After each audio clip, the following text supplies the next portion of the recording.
ಕನ್ನಡವನ್ನು ಮಾತಾಡುವ ಎಲ್ಲ ಕನ್ನಡ ಅಭಿಮಾನಿಗಳಿಗೆ ನಮಸ್ಕಾರ. ಇದು ಸ್ಟ್ರೈಟ್ ಟಾಕ್ ಯೂಟ್ಯೂಬ್ ಚಾನಲ್. ನಾನು ಎಸ್ ಪ್ರಕಾಶ್ ರಾಜ್, ಪಕ್ಕ ಹಳ್ಳಿ ಹುಡುಗ. ಪ್ರಿಯ ಬಂಧುಗಳೇ, ಇತ್ತೀಚೆಗಷ್ಟೇ ಕುರಿ ಮಾಂಸದ ಜೊತೆಗೆ ನಾಯಿ ಮಾಂಸವನ್ನು ಸಾಗಾಟ ಮಾಡುತ್ತಿರುವ ಆರೋಪದಡಿಯಲ್ಲಿ ಪುನೀತ್ ಕೆರೆಳೆ ಅವರು ಅರೆಸ್ಟ್ ಆಗಿದ್ದರು. ಇದೇ ಸಂದರ್ಭದಲ್ಲಿ ACP ಚಂದನ್ ಕುಮಾರ್ ಅವರು ಪುನೀತ್ ಕೆರೆಳೆ ಅವರಿಗೆ ಬಟ್ಟೆ ಬಿಚ್ಚಿ ಅವಮಾನ ಮಾಡಿದ್ರು ಅಂತೇಳಿ ಸ್ವತಃ ಪುನೀತ್ ಕೆರೆಳೆ ಅವರು ಮೀಡಿಯಾ ಮುಂದೆ ಹೇಳಿದ್ದಾರೆ. ACP ಚಂದನ್ ಅವರು ಬಂದು ಏನ್ರಿ ಅವನನ್ನು ಮಲಗಿಸಿದಿರಾ, ಬೋಳಿ ಮಗನ್ ಎಬ್ರುಸ್ರಿ ಅಂತಾರೆ.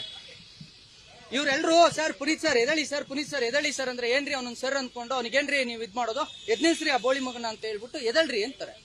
ನಾನು ಎದಳಕ್ ಆಗ್ತಿಲ್ಲ ಅಂತ ಅಂದಾಗ ನನಗೆ ಗೊತ್ತು ಹೆಂಗೆ ಎದುರಿಸೋದು ಅಂತ ಹೇಳಿ ಲಾಠಿ ತಗೊಂಡು ನನಗೆ 8 ಏಟುಗಳನ್ನ ಹೊಡಿತಾರೆ ಸರ್.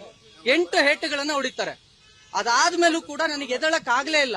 ಅದಾದ್ಮೇಲೆ ಜುಟ್ಟು ಮತ್ತೆ ಇದನ್ನ ಹಿಡ್ಕೊಂಡು ಗಟ್ಟಿಯಾಗಿ ಮೇಲೆತ್ತಿ ನನ್ನ ಬಟ್ಟೆಯನ್ನ ಸಂಪೂರ್ಣವಾಗಿ ಬಿಚ್ಚಿ ಸರ್, ನಾನು ಆಕ್ಚುಲಿ ಅವರು ಹೇಳಿದ್ರು ಇದನ್ನ ಮಾಧ್ಯಮದ ಮುಂದೆ ನಿನ್ ಕೈಲಿ ಹೇಳ್ಕೊಳಕ್ ಆಗುತ್ತಾ, ನಿನ್ ಮರ್ಯಾದಿನೇ ಹೋಗೋದು ಅಂತ. ನಾನು ಮರ್ಯಾದೆ ಹೋಗಲ್ಲ ಸರ್. ನಾನು ಒಬ್ಬ ಹಿಂದೂ ಕಾರ್ಯಕರ್ತನಿದ್ದೀನಿ. ಇದು ನನ್ನ ಒಬ್ಬನ ಮೇಲೆಲ್ಲ, ಯಾವ ಹಿಂದೂ ಕಾರ್ಯಕರ್ತರ ಮೇಲೆ ಆಗಿದೆಯೋ ಅವರು ಬಹಿರಂಗವಾಗಿ ಹೇಳ್ಕೊಳ್ಳೋದಕ್ಕೆ ಭಯ ಪಡ್ತಿದ್ದಾರೆ ಮರ್ಯಾದೆ ಹೋಗುತ್ತೆ ಅಂತ. ಖಂಡಿತವಾಗಿಯೂ ನಮ್ಮ ಮರ್ಯಾದೆ ಹೋಗೋದಿಲ್ಲ. ಅವರು ಪೊಲೀಸು, ಅವರಿಗೆ ಹಕ್ಕಿದೆ. ನಾವಲ್ಲಿ ಏನು ಮಾಡಕ್ಕಾಗದಂತ ನಿಸ್ಸಹಾಯಕರಾಗಿದ್ದೀವಿ ಹೋರಾಟಗಾರರು. ನನ್ನ ಸಂಪೂರ್ಣ ಬಟ್ಟೆ ಬಿಚ್ಚಿ ಸರ್, ಒಂದ್ ನಿಮಿಷ, ನನ್ನ ಸಂಪೂರ್ಣ ಬಟ್ಟೆ ಬಿಚ್ಚಿ ಅಂಡರ್ವೇರ್ ಕೂಡ ಬಿಚ್ಚಿದ್ದಾರೆ ಸರ್. ಪೂರ್ತಿ ನಗ್ನವಾಗಿ ಮಾಡಿದ್ದಾರೆ. 30 ನಿಮಿಷಗಳವರೆಗೂ ನಾನು ನಗ್ನವಾಗೈತಿ. ಪ್ರಿಯ ಬಂಧುಗಳೇ, ಒಂದು ವೇಳೆ ಪುನೀತ್ ಕೆರೆಳೆ ಅವರು ಹೇಳಿದ ಮಾತು ಸತ್ಯವಾದಲ್ಲಿ ACP ಚಂದನ್ ಕುಮಾರ್ ಅವರ ಮುಂದಿನ ನಡೆ ಹೇಗಿರುತ್ತೆ ಅನ್ನೋದು ಪ್ರಶ್ನಾರ್ಥಕವಾಗಿದೆ. ಇತ್ತೀಚೆಗಷ್ಟೇ ದರ್ಶನ್ ಅವರ ಕೇಸಲ್ಲಿ ACP ಚಂದನ್ ಕುಮಾರ್ ಅವರು ಬಿಂಬಿತವಾಗಿದ್ದರು. ನೋಡೋಣ ಮುಂದಿನ ಕಾನೂನು ನಡೆ ಹೇಗಿರುತ್ತೆ ಅಂತ. ಈ ವಿಡಿಯೋವನ್ನು ನೋಡೋದಕ್ಕೆ ಧನ್ಯವಾದಗಳು. ನಮಸ್ಕಾರ. ಇದು ಸ್ಟ್ರೈಟ್ ಲೈನ್ ಯೂಟ್ಯೂಬ್ ಚಾನಲ್.